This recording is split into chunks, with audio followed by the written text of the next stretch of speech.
I stumbled upon this channel, and my heart skipped a beat. The stories, the testimonies, the warnings, it all hit too close to home. I knew I had to share my truth, no matter how difficult it would be. For years, I've carried this burden, this weight that's threatened to consume me. But I've been silent, afraid to speak out, afraid of the consequences. But I can't stay silent any longer.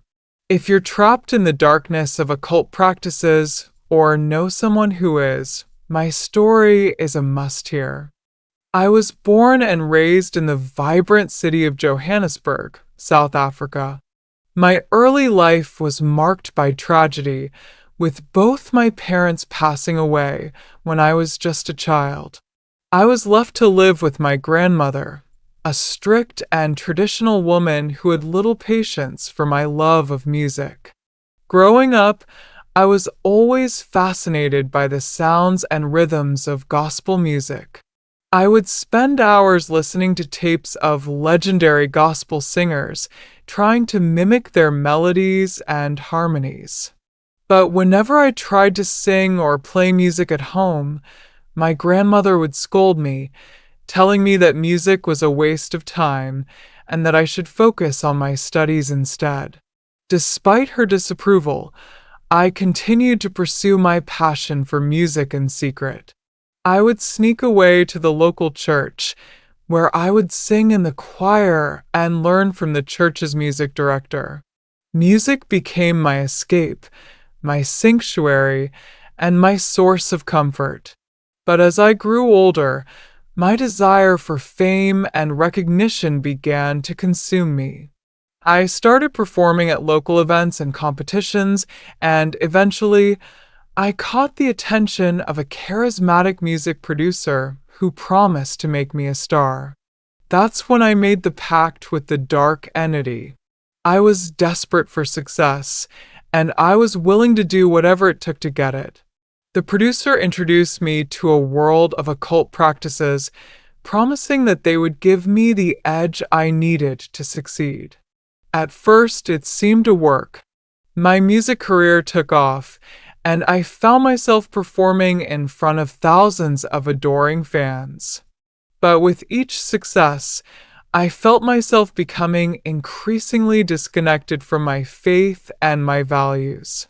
I began to experience strange and terrifying occurrences, vivid nightmares, unexplained noises, and an overwhelming feeling of suffocation that followed me everywhere.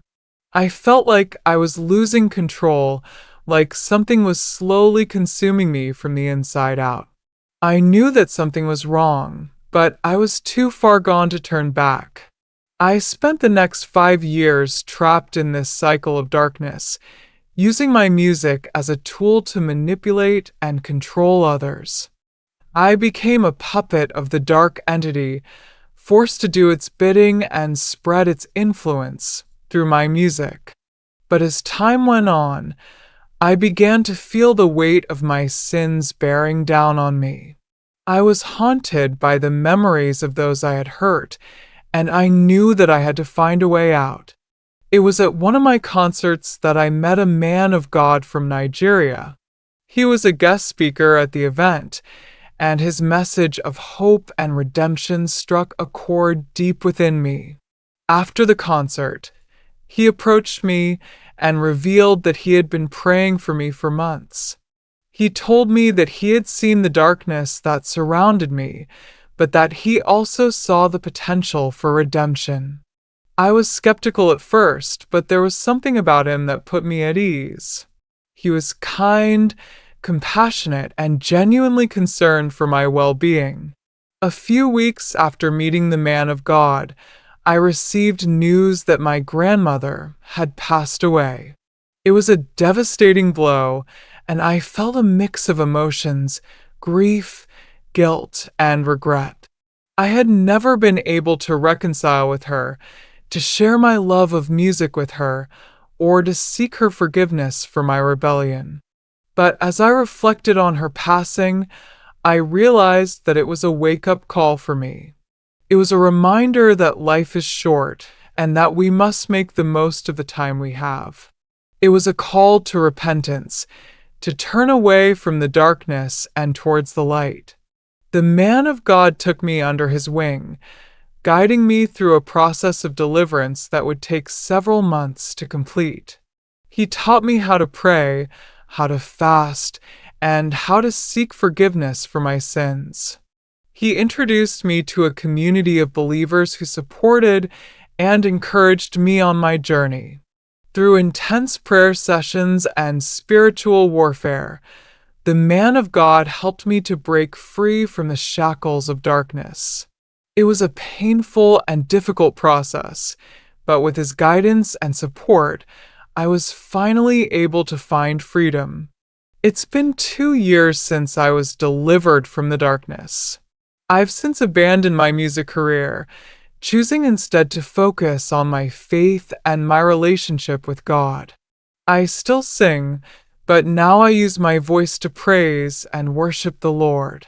I've also started a ministry to help others who are trapped in similar situations, using my testimony as a witness to the power of redemption. I'm grateful for the man of God's ministry, and I'm thankful for the role he played in my deliverance. I know that I'm not perfect, but I'm committed to living a life that honors God, and I'm excited to see what the future holds.